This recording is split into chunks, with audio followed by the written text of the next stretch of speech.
I was expecting you to say you have no icks of me. Excuse me. What the hell is your problem? I don't want to start crying, so I'm gonna stop right here. Oh, you just got lucky. You didn't tell me this is how you wanted this to be. I stole his heart. Sometimes I feel like you're gonna steal my underwear too. Let's talk about finances. Hey, when you're having kids, my icks of you.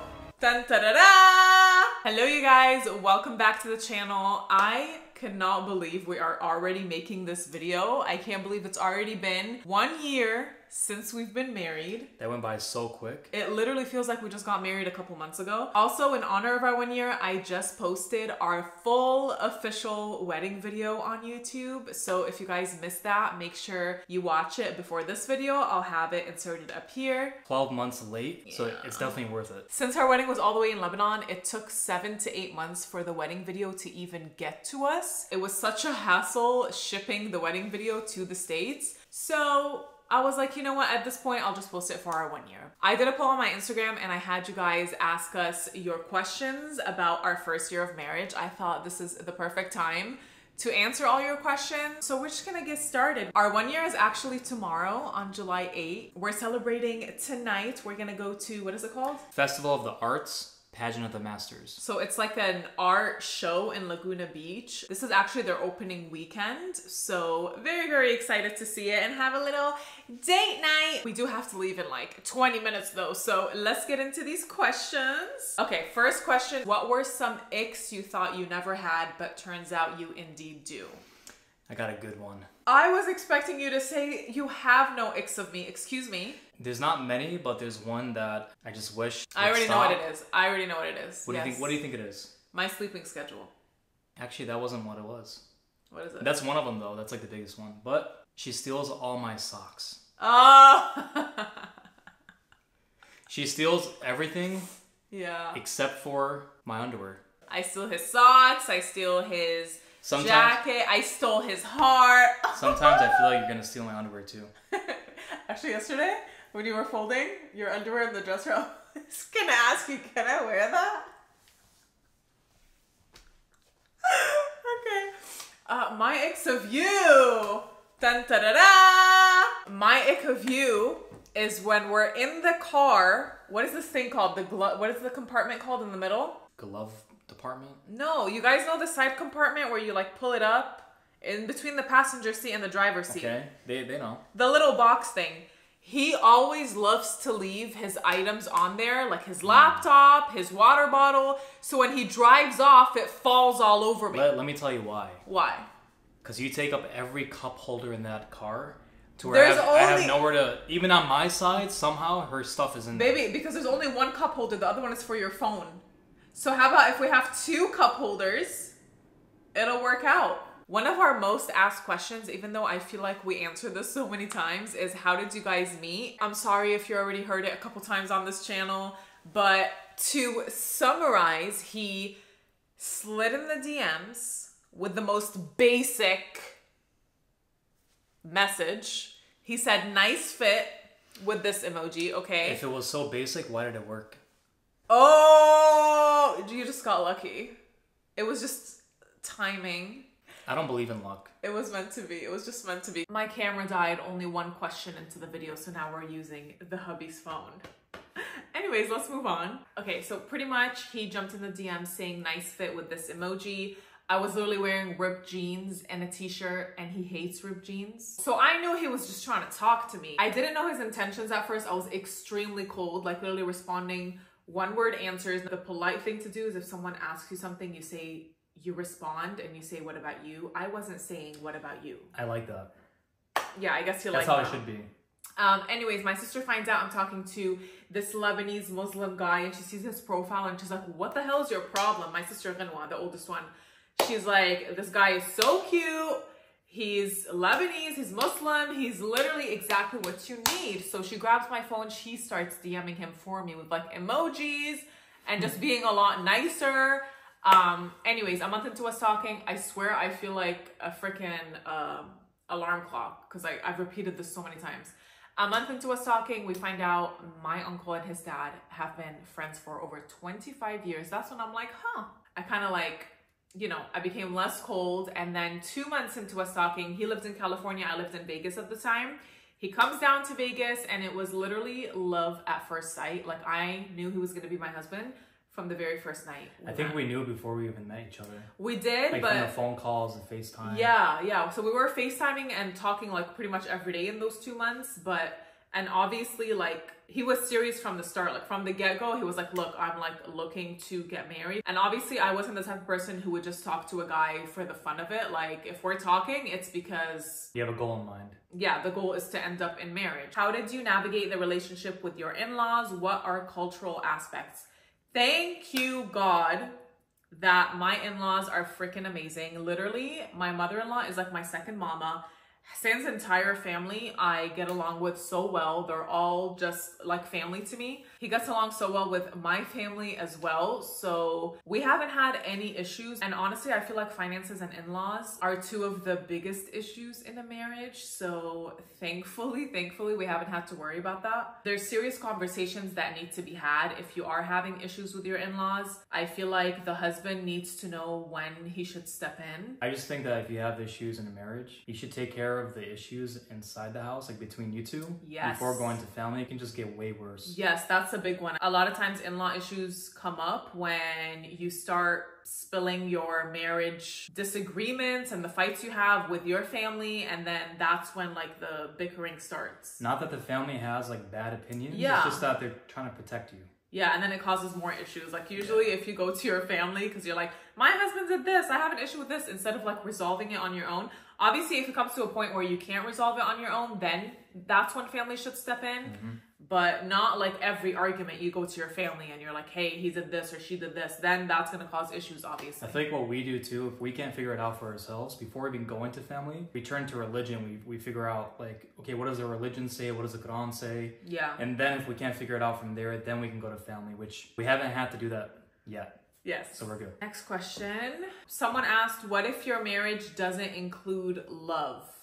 Girl, don't do it.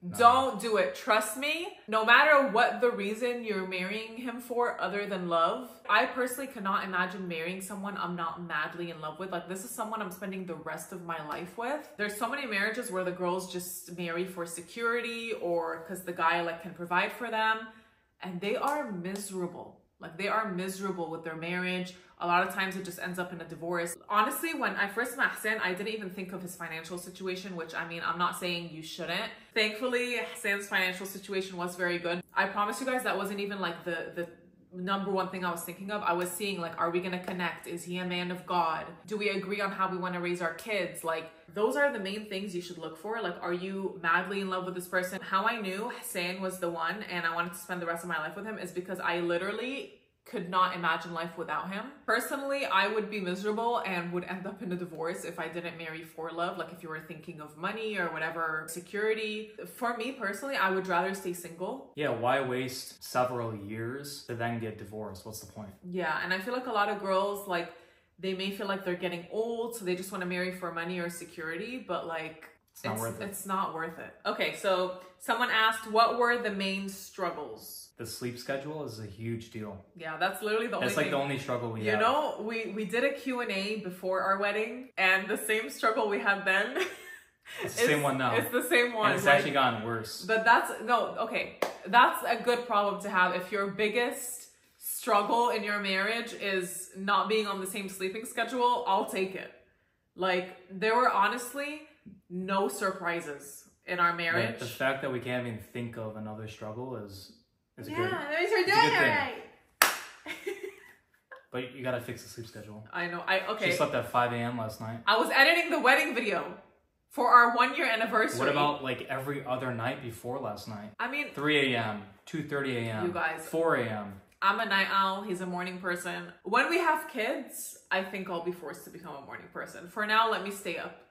Have family, friends, etc. asked about babies yet? You guys, okay, first off, when it comes to like my mama-in-law, she stays out of our business when it comes to that. She's the type who's like, you, do what makes you happy. You know, she doesn't even like pressure us to have kids or anything. Now, when it comes to my own mother, she just started pressuring me a few months ago. I'm 28. Well, she doesn't overdo it. No, she doesn't overdo it, but every time I'm sitting down, she brings up the topic. so, you know, you're about to hit 30. I'm like, mother, I still have 2 more years. My mom's the type of person who thinks like you should have at least your first kid before 30, which I agree. Just because like the eggs aren't as fresh after 30. I don't know if that's a cultural thing or like a scientific thing, but like your eggs aren't as fertile. Like you don't have as many eggs. We don't know the facts. Okay? Yeah, I don't know. Like, but as long as you're healthy, I think you'll be fine. Yeah, so my mom definitely, even my oldest sister, Ghinwa, even Naham, I feel like my side of the family definitely have started to ask me questions like, hey, when are you having kids? But Hassan's side of the family haven't. Not yet. Yeah. Now that you're married, what are good questions that we should ask when getting to know a guy? That is a great question. I have a whole document worth of questions. He can send it to you. Send us your email. But the main ones are finances. Yes. Go over those, figure out what debts they have, their credit score, which is like so random, but like it's important to know if you want to buy a house in the US, credit score is a big deal. We were fully open about our finances and everything from literally the first trip, you guys. Like that's what I'm saying. If you're serious about marrying that person, you shouldn't have to gatekeep anything. Yeah. Like if how are you sleeping in the same bed? Yeah. Not knowing if that person's in like major debt, like what their expenses are every month, what their income is. Which I got a lot of questions about finances, so we'll get into more detail about that. When you're first getting to know each other, if you see yourself marrying that person, which like I said, the first night we met, we knew we wanted to marry each other. So from the first night we met, we sat down for 4 hours each night. Like he came for 3 days. Each night we would sit and talk for hours until Baba would call me and be like, come home, because I still had a curfew, you know? So like normal people that first meet, they want to go out and have fun. We did that during the day, but like at night, like the last 4 hours before she went home, we would talk about like all the details, like how many kids do we want, the amount of money that we have saved up, etc. I think you straight up showed me your bank account like on the 2nd or 3rd trip. He was like, this is what I have, this is all my savings, this is all my investments, whatever it is. So Hassan was literally like fully open and transparent with me when it comes to things like that. He initiated that conversation, which I appreciate so much. I don't know if I would have initiated that. The only thing I asked him first is, how do you feel about the way I dress? Just because his mom and sister do wear the hijab. So I just, you know, and at the time I was like an NHL cheerleader and I was actually a lot less conservative than I am now. It's improved a lot. I'm still not conservative, let's be real, but it has improved. And that's something I naturally did. Like when I asked Hassan at the time, like, how do you feel about the way I dress? What I love about Hassan is if there's something that he wants me to improve on or be better at, it never comes by force. So when I asked him that question, I think we were on FaceTime when I asked him that question.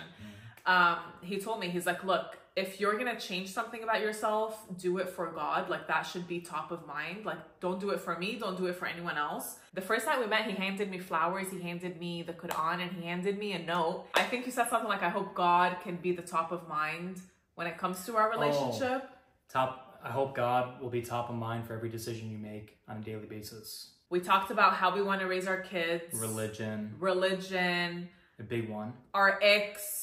Like literally, we talked about everything you can think of that might be an issue in your marriage. We openly discussed, and that's the thing. Sometimes you might have this conversation with someone and they might not be fully transparent with you because they don't want to like scare you away. And that's when those surprises throughout your marriage arise. I feel like so many partners in the relationship don't fully communicate their mentality or how they really are before marriage, and then they start showing that side of them after marriage, and that's a huge no-no. That's what causes issues, because it's like, okay, we had this conversation before we got married. You didn't tell me you weren't okay with this. You didn't tell me this is how you wanted this to be. That's another thing. I think this might be like an Arab cultural thing, but a lot of girls feel the need to like hide their past or like not be fully transparent about their past with their partner. I personally can't imagine like sleeping on the same bed with someone and spending the rest of my life with someone who's supposed to be like not only my partner but my best friend, and like not being able to be fully transparent about my past or just whatever it is, you know? Like if you feel the need to hide something from your partner or you're not comfortable telling him something, you guys should really reevaluate the trust you have in your relationship. If you feel the need to hide a whole section of your life or a whole decade of your life from him, I don't like saying red flag because each relationship is different, but that's just like... You shouldn't hide anything. You shouldn't have to hide anything from your partner, past, present, or future. Is it hard to be the comedian of the family? I'm so glad you asked. You know, it is very, very tedious trying to entertain my husband all the time, but like, I'm sure he loves it. I'm hard to entertain. He is hard to entertain. Very hard. He needed a comedian in his life, you know? How many kids do you want and when? Well, when? 10? No, Hassan would have 10 kids if he wants. I wanted 2. Okay, I wanted to just at least start at 2 and go from there. He wants 4 or 5. I haven't even started thinking about kids yet at this point in my life. Maybe in the next year or 2, I'll start thinking about having kids, but like definitely not in the next year, I would say. Of course, if it happens, I want kids eventually. So like, no matter when it happens, I'm ready. I'm not planning for it right now, you know, like we're taking our precautions right now. How do you avoid arguing? That's a good question, yeah. No, let me tell them how you used to be. No. She's not asking that. She's asking how do you avoid it?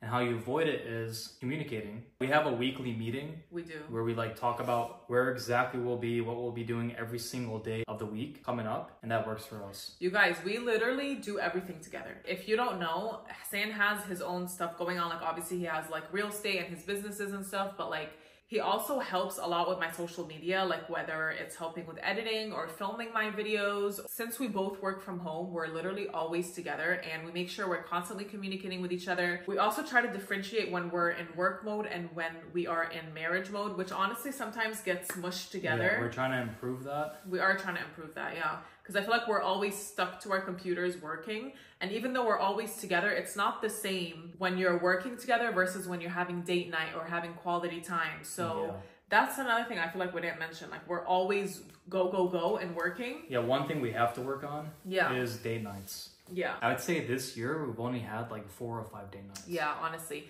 Like minus the honeymoon stuff. Yeah, I mean, we were on our honeymoon for over a month, so... Yeah, that makes up for it. that makes up for it. I feel like even though we're constantly together, it's just crazy that we never, like... I was telling him this the other day, like, I never get sick of him. Like, we're literally together 24/7. We work out together, we work together, we just do life, every single thing in life together. Like, we're always driving together, everything. We shower together, we sleep together. Whoa. She just wants to be me, you know? I don't know why. We're twins. That's why we're soulmates. But yeah, I don't. Knock on wood. I just think it's so crazy that literally we never get sick of each other. If anything, the love just grows day by day. Next. I'm gonna start crying now. Yeah, I know. Okay, you guys, I don't want to start crying, so I'm gonna stop right here. 1 month married here. How do you split finances and errands chores? That is a great question because that's something that also causes a lot of issues in the marriage. Let's talk about finances. Hassan is very finance savvy. Is that a word? He's very good with finances. So honestly, I fully trust him with finances in general. The best way to handle that, for us, we have a weekly meeting every weekend.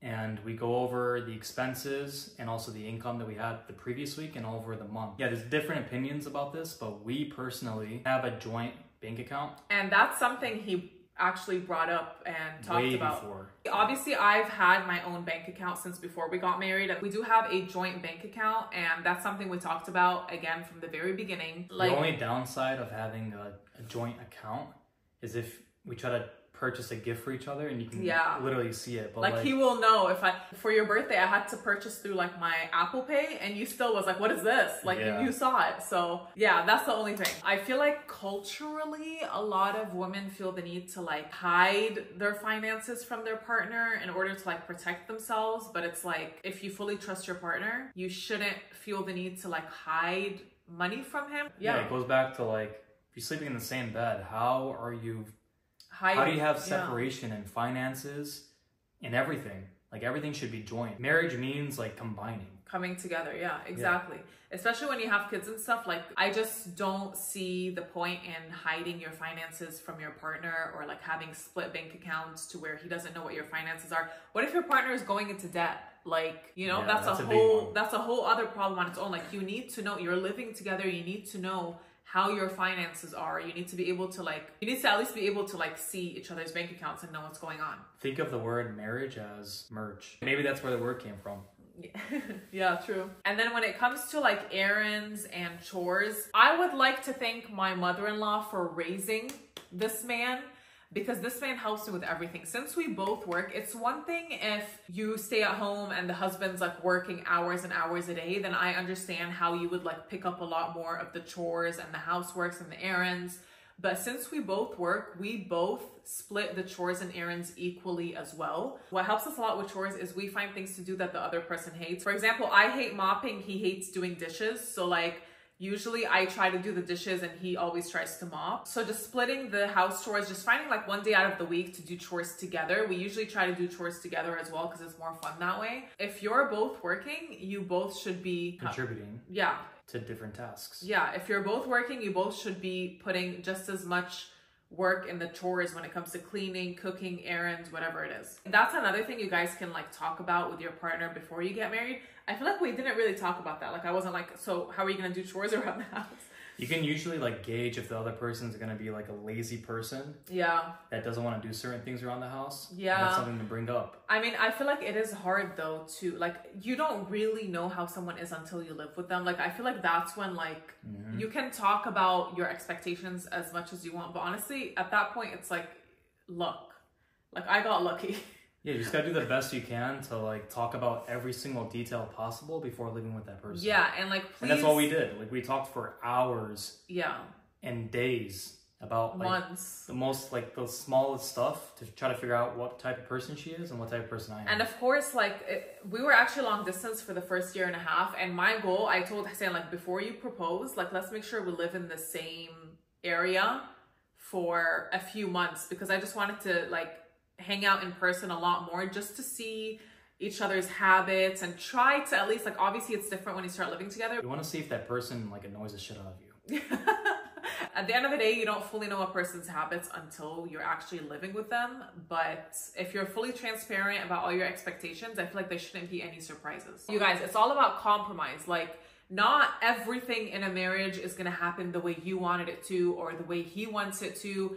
It's a marriage. You can't have everything your way, just like he can't have everything his way. You have to compromise and like meet in the middle a lot of times, communicate, and just see what works for the both of you. Yeah, I think that's the biggest advice I would have. Like, you can't be stuck in your ways and he can't be stuck in his. Like, you just have to communicate and see what works for the both of you. Okay, guys, we're running late and we actually have to head out, but there's still so many questions we haven't answered. I'm just gonna have you pick one more. We're just gonna answer one more. We got a few questions asking, does the love fade or grow into something else? So honestly, for us personally, and I don't want to start crying, so I'm gonna just like keep it simple. I didn't think it was possible to love Hassan even more after we got married. Like the love for each other literally grows day by day. And it's crazy because like you stepped into my life 4 years ago.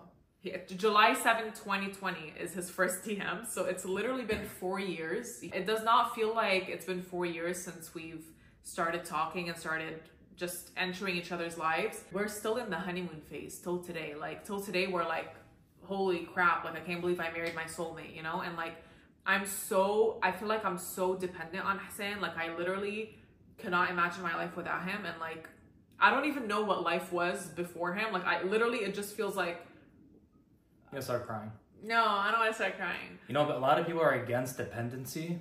I think dependency is okay. Like, it's totally fine. Yeah, that's the thing. Before Hassan, I was like, I'm not going to depend too much on a man. Like, since we do everything together, like, I'm telling you, like, if I go on a trip for a few days without him, I literally feel like I can't function the same.